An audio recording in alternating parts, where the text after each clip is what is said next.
Thank you for joining us for today's debate among the three candidates for mayor of Cumberland, Daniel Alves, Manuel DaCosta, and William Murray. Mr. Alves is a former town councilor and council president. Mr. DaCosta has served 2 terms on the council, and Mr. Murray is a 1-term councilor. All Democrats. One will be elected mayor on Tuesday, September 9th, primary day. There will be no challengers on the ballot in November.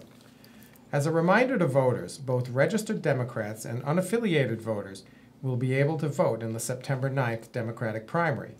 Those who wish to remain unaffiliated at the primary should fill in a disaffiliation form immediately after they vote. Registered Republicans will not be allowed to vote in this race. My name is Tom Ward, and I'm the publisher of the Valley Breeze and a Cumberland resident. I will be posing questions along with Marcia Green, the Breeze's editor-in-chief, also a Cumberland resident, who regularly covers the council and school committee in town. I'd also like to take a minute to thank the sponsors of this debate, DePault Hardware, Angelo's Restaurant, and Hamel Tire. We will ask 6 questions, each beginning with a different candidate.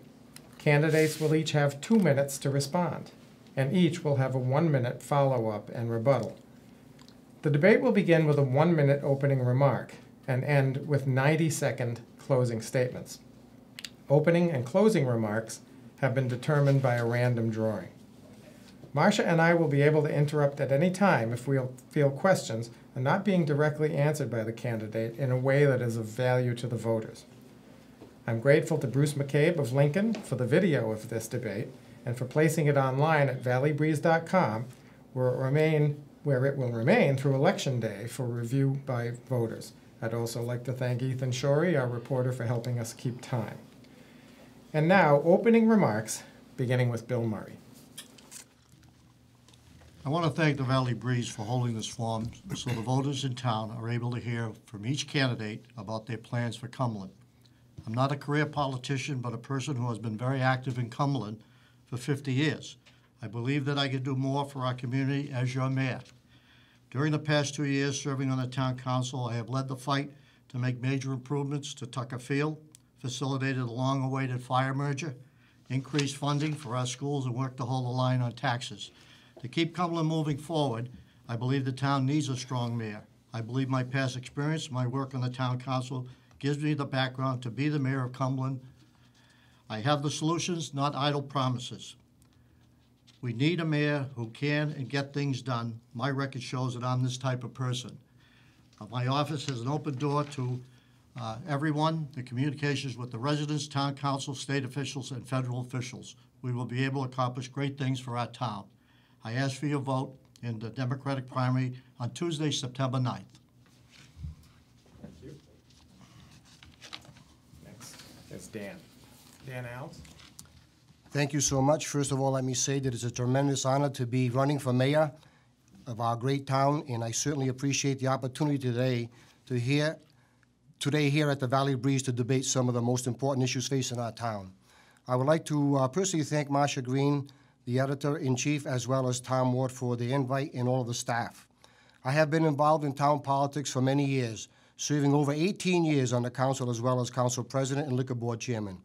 As a supporter and a sponsor, whether it be for children's sports, improvements to facilities that support such senior programs, educational initiatives, I believe my experience in politics as well as running for working as 3 different businesses in the town of Cumberland have proven for the constituents that I have served.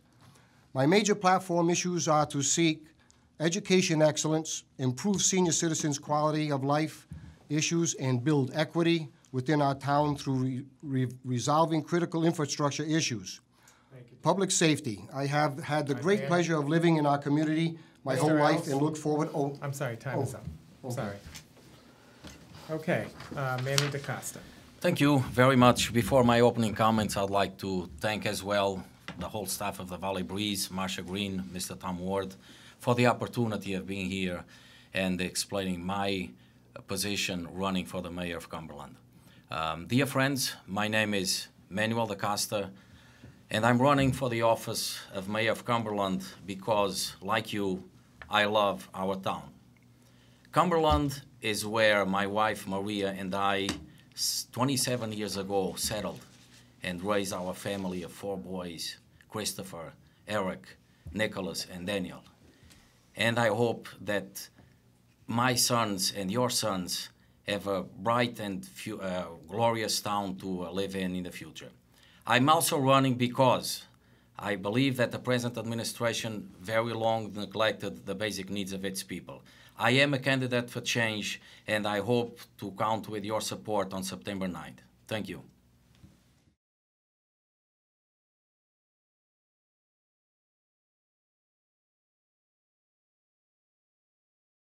Manny, Cumberland taxpayers should see no increase in their bills this year, and outside of the effects of evaluation, they've had just 1% and 2% increases in recent years.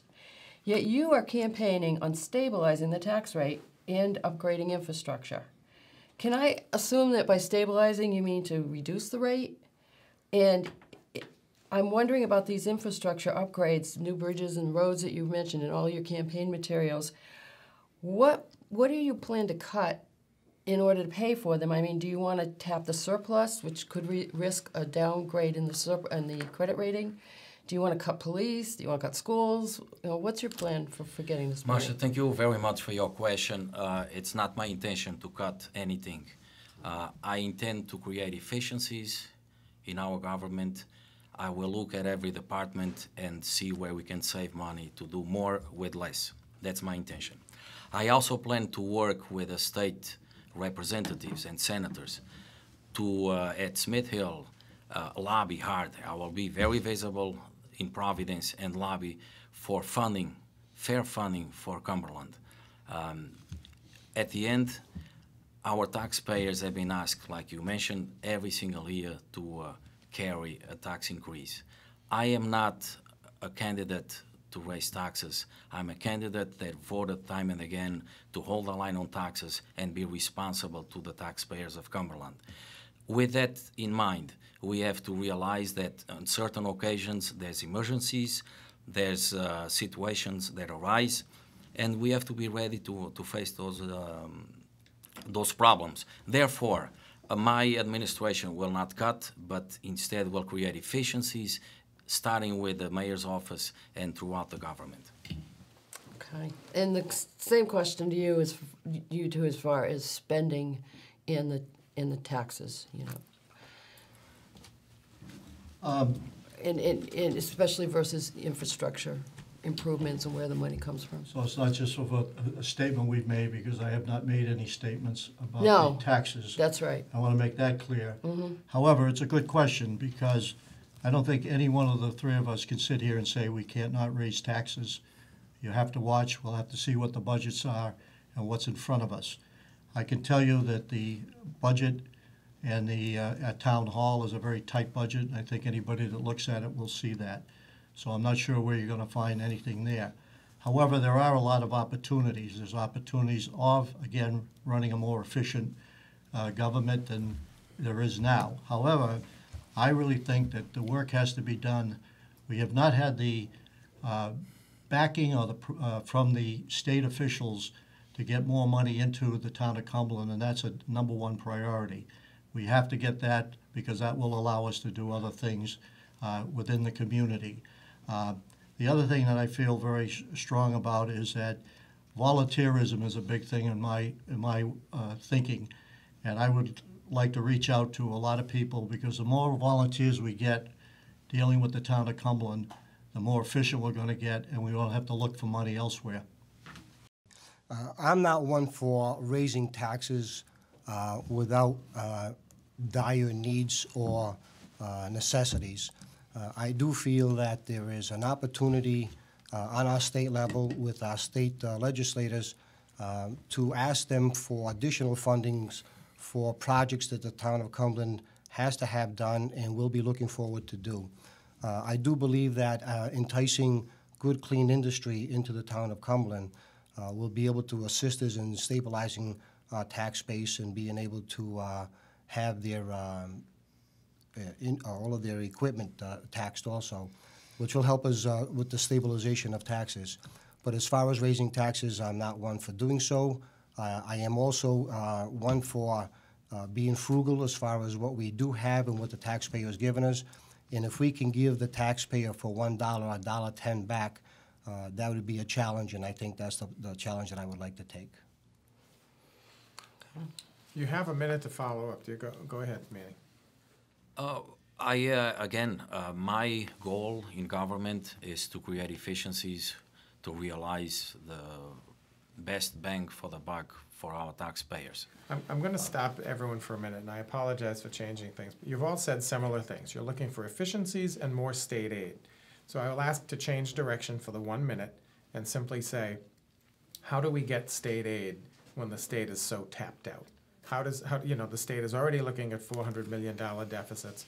They're not exactly loaded. So how does that happen? Manny, we'll start with you. You should have 1 minute. Yes, well, the state, we have to have good communication in government. I feel that many times we lost opportunities with miscommunications between the administration and our state reps. So under my administration, the lifeline to Cumberland will be very active and very positive, and I plan to work daily with our state reps and senators to keep that line open and visible at the state level. So Cumberland is never forgotten, and we can ensure that their needs will be met by gaining the grants and the funding that at times we may have lost because of the missed opportunity due to a miscommunication. Tom, I agree with you fully. I'm not sure where we're going to get the money out of the state under the conditions of the state, and that's why I mentioned other things, mainly for the efficiency and also the volunteerism.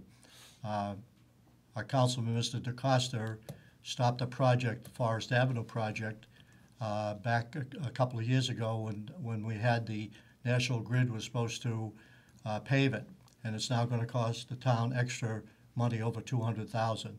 So I think we have to look at what the situations are and make sure that things are done right. And that's one area that we really have to watch because the utilities are out of control. They fix the streets, or they have fixed the streets, and all of a sudden we have a problem because we have to go back and repair them. I feel that if in fact you make the amount of noise that is necessary to hear our state officials, have our state officials listen to us. It's just like an automobile. If it's making a noise, you don't put the radio up louder to cover it up. You go and have it fixed and repaired.